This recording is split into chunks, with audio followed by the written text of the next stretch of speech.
Baik.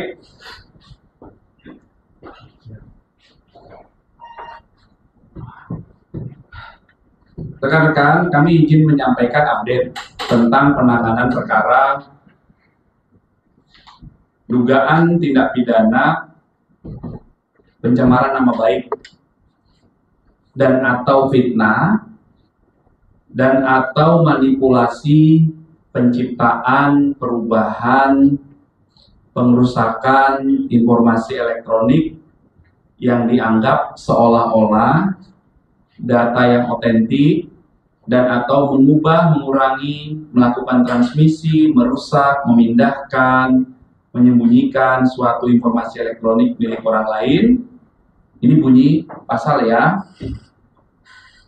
Dan atau pencemaran nama baik dalam bentuk informasi elektronik sebagaimana diatur di pasal 310 KUHP dan atau pasal 311 KUHP dan atau pasal 35 Yunto 51 ayat 1 Undang-Undang Nomor 11 2008 tentang ITE yang sudah dirubah akhirnya menjadi Undang-Undang Nomor 1 2024 yang itu merupakan perubahan kedua ya.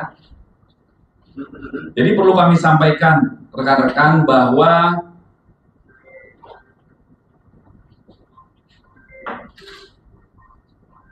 terlapor dalam kasus yang dilaporkan ini adalah dalam penyelidikan. Kemudian pelapornya adalah saudara JW. Kemudian kronologis perkara yang dilaporkan, adalah pada tanggal 26 Maret 2025 di sekitar Karet Kuningan, Jakarta Selatan, pelapor selaku korban mulai mengetahui adanya video melalui media sosial berisi pernyataan fitnah dan pencemaran nama baik dengan pernyataan ijazah palsu S1 dari sebuah universitas milik pelapor atau korban, yang selanjutnya pelapor meminta kepada ADC atau ajudannya dan kuasa hukum untuk mengumpulkan bukti-bukti dari berbagai media sosial dan mengingatkan kepada pihak yang membuat pernyataan dan konten berisi fitnah dan pencemaran nama baik tersebut sebagaimana yang dinyatakan diantaranya oleh yang pertama RHS, yang kedua RSN, ya, yang ketiga TT, yang keempat ES, dan yang kelima KTR. Atas kejadian tersebut, korban merasa dirugikan hingga pada tanggal 30 April mendatangi SPKT Polda Metro Jaya untuk dilakukan proses hukum. Setelah menerima laporan ini, Polda Metro Jaya menindaklanjuti. Dalam hal ini, tim penyelidik dari Subdit Kamnep Ditreskrimum Polda Metro Jaya. Tahap awal yang dilakukan pengambilan keterangan dalam rangka klarifikasi dalam tahap pendalaman, yaitu proses penyelidikan. Pelapor sudah diambil keterangan.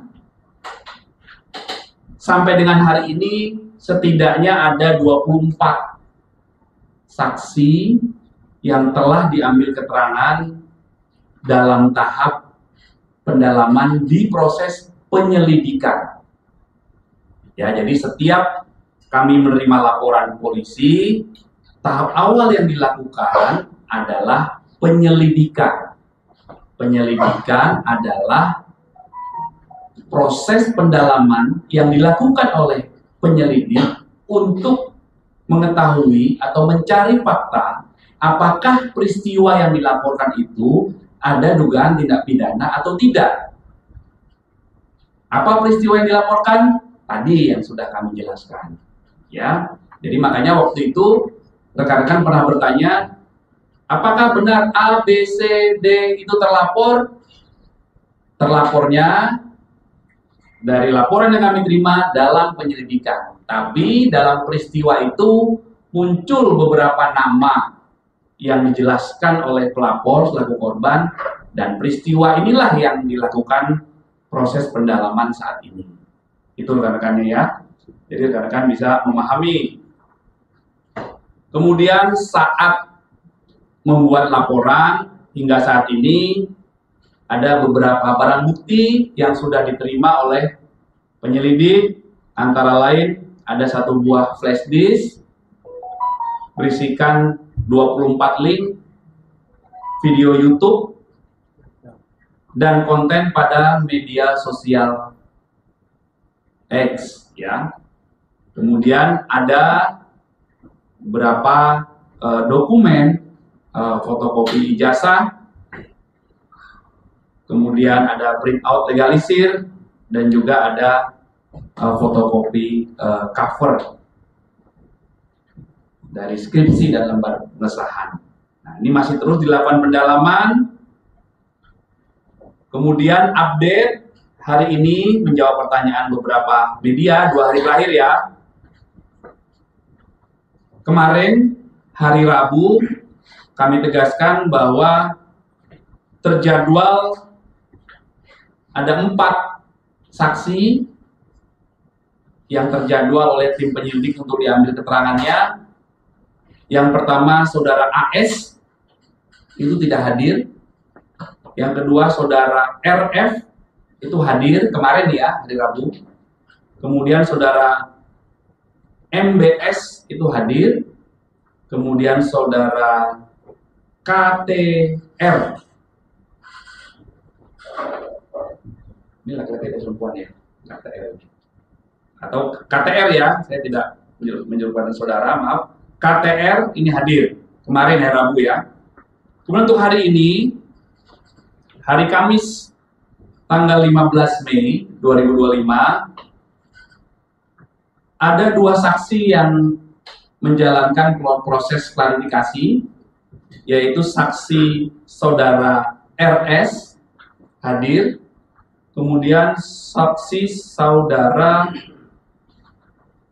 maaf, yang kedua saksi TT ini hadir.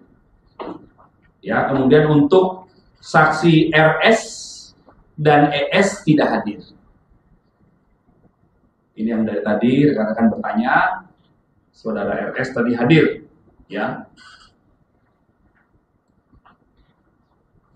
Itu rekan-rekan update-nya, jadi mohon waktu, ini proses masih berjalan. Ada update, nanti silakan kita komunikasi lebih lanjut ya. Oke.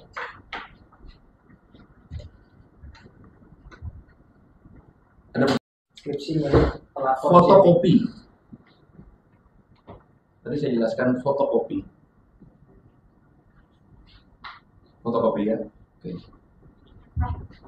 Ini masih tahap penyelidikan.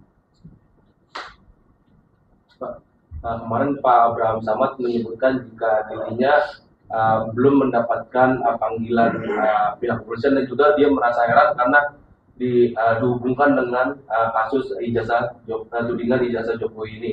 Dari kepolisian, apakah memang benar memanggil Pak Abraham Samad juga atau tidak, Pak, menurut penegasan itu?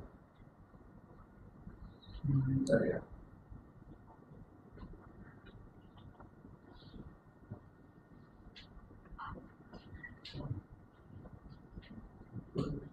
Sudah, informasi dari penyelidik, undangan sudah dikirimkan.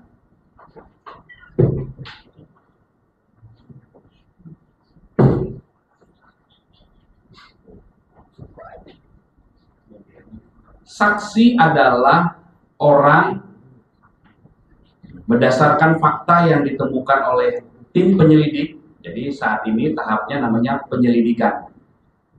Dalam tahap penyelidikan ini, penyelidik mengumpulkan fakta-fakta dari pelapor, dari korban, kemudian saksi-saksi yang dijelaskan oleh korban, kemudian dari peristiwa utuh muncul saksi-saksi. Jadi siapapun yang dipanggil saksi oleh tim penyelidik, maka pasti dibutuhkan keterangannya untuk membuat peristiwa ini menjadi utuh di tahap penyelidikan awal. Ya, sekali lagi, penyelidikan adalah upaya penyelidik untuk mengumpulkan fakta untuk menentukan apakah peristiwa yang dilaporkan oleh korban ini ada tindak pidana atau tidak. Itu tahap awalnya dulu. Ya, oke. Pak, Ya. tadi kan terus ada beberapa saksi ini yang tidak hadir atau mangkir. Apakah kemudian akan dijadwalkan ulang? Dan selanjutnya ini ada saksi lain juga yang akan dipanggil untuk pemeriksaan? Ya, nanti itu penyelidik yang menjadwalkan. Ya, ada mekanisme pemanggilan lagi, penjadwalan ulang. Ada salah satu saksi juga komunikasi dengan penyelidik. Ada yang menyampaikan sakit, nanti disesuaikan lagi waktunya. Bisa dilakukan komunikasi. Ya. Tapi ada juga saksi lain yang akan dipanggil juga dari nama-nama itu saja. Nanti kami pastikan. Ya. Pak, kalau dari Polda sendiri akan seperti Barreskrim nggak Pak? Kira-kira kan ini kan tuduhan ijazah palsu Pak, akan diperiksa juga nggak Pak? Keautentikan ijazah palsunya si pelapor Pak? Ya.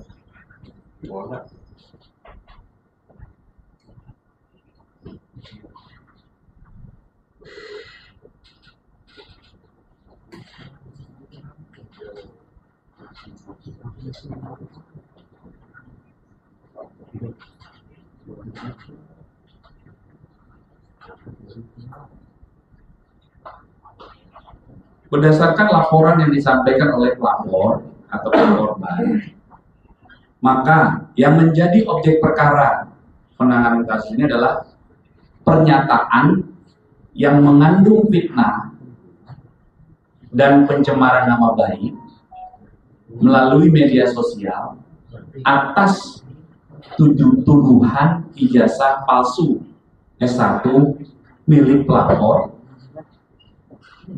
kemudian skripsi, berikut lembar pengesahan.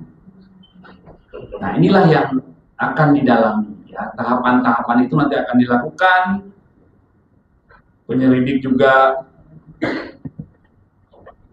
akan berkomunikasi dan melakukan pendalaman terhadap beberapa ahli untuk pengambilan keterangan. Karena proses penyelidikan itu adalah tadi untuk membuat terang atau melengkapi fakta apakah peristiwa yang dilaporkan itu merupakan tindak pidana atau bukan. Yang kedua, itu adalah merupakan proses pengumpulan fakta-fakta, barang bukti, dan alat bukti.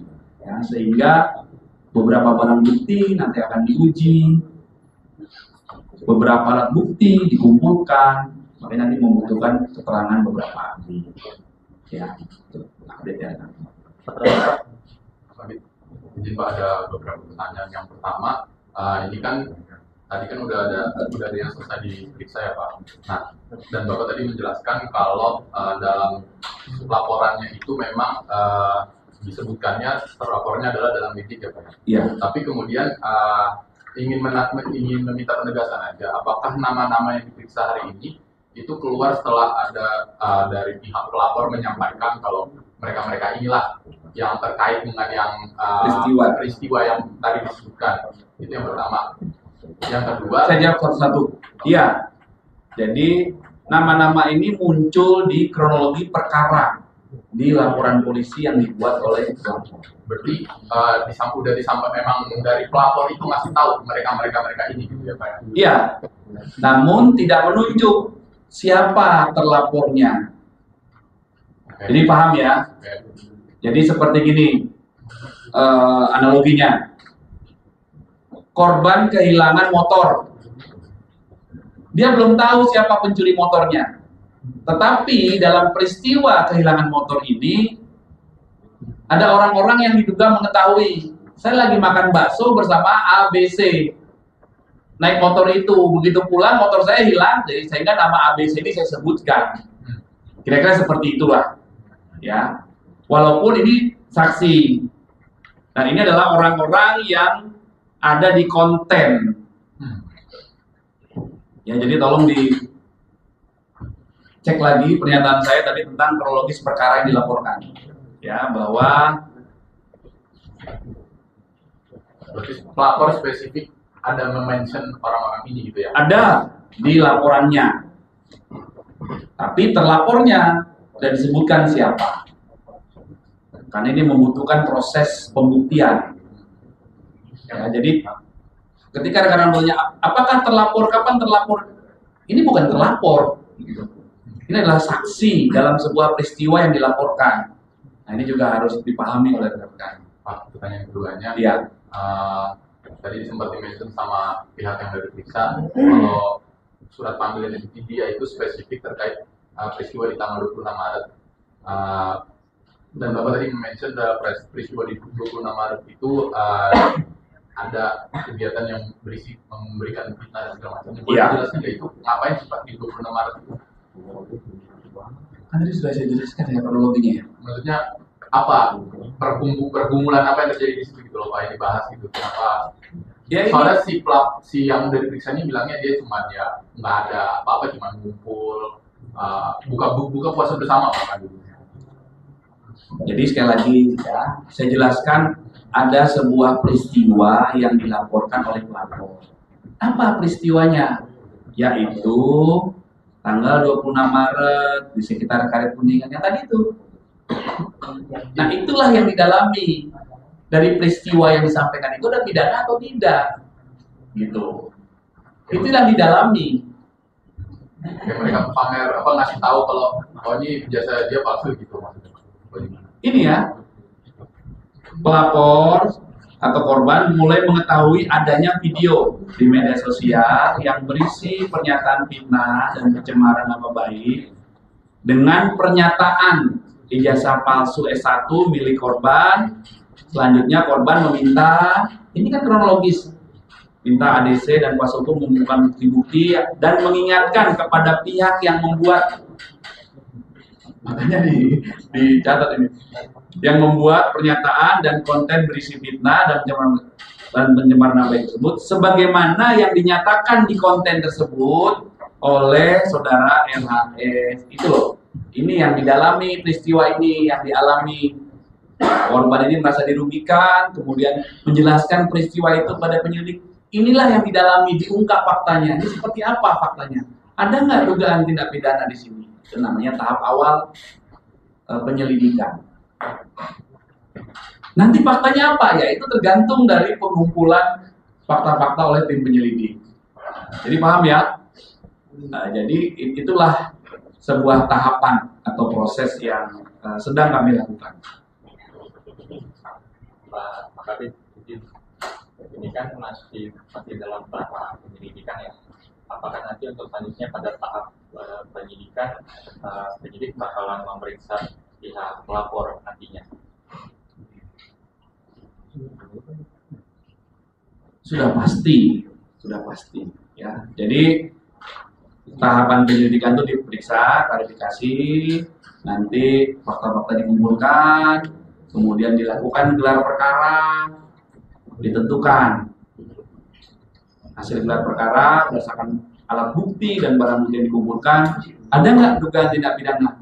Kalau ada dugaan tindak pidana, ditingkatkan statusnya menjadi penyidikan. Setelah penyidikan, pelapor diperiksa lagi di BAP namanya, diambil keterangan berita acara pemeriksaan sebagai saksi dalam tahap penyidikan. Diulangi lagi nanti semua saksi diperiksa lagi. Inilah hukum acara yang diatur di hukum acara pidana dalam tahap penyidikan. Jadi penyelidikan dan penyidikan ini harus kami lakukan sesuai SOP secara proporsional dan profesional berdasarkan ketentuan yang berlaku dengan prinsip kehati-hatian. Ya, jadi selalu tahapannya akan begitu di semua laporan, Mas. Semua laporan akan begitu semua tahapannya, ya. Pak, berarti di tahap penyelidikan nih, di tahap ini penyelidikan Jokowi bakal dipanggil lagi nggak Pak? Kan dia kan baru awal pas buat RP. Nanti penyelidik yang mempertimbangkan. Dia ada peluang ya? Penyelidik yang akan mempertimbangkan.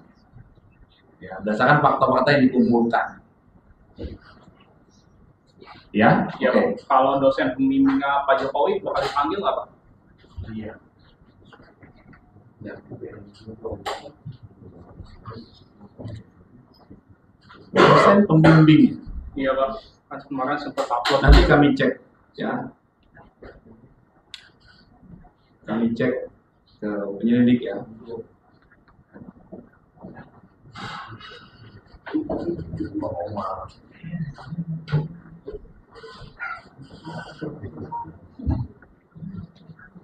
Oke? Jadi biar edukasi juga. Jadi pertanyaannya itu biar nyambung gitu. Jangan yang pertanyaan yang salah, yang jawab bingung nanti. Ya, oke? Tapi sejauh ini pertanyaannya keren-keren. Selalu menimbulkan angle baru.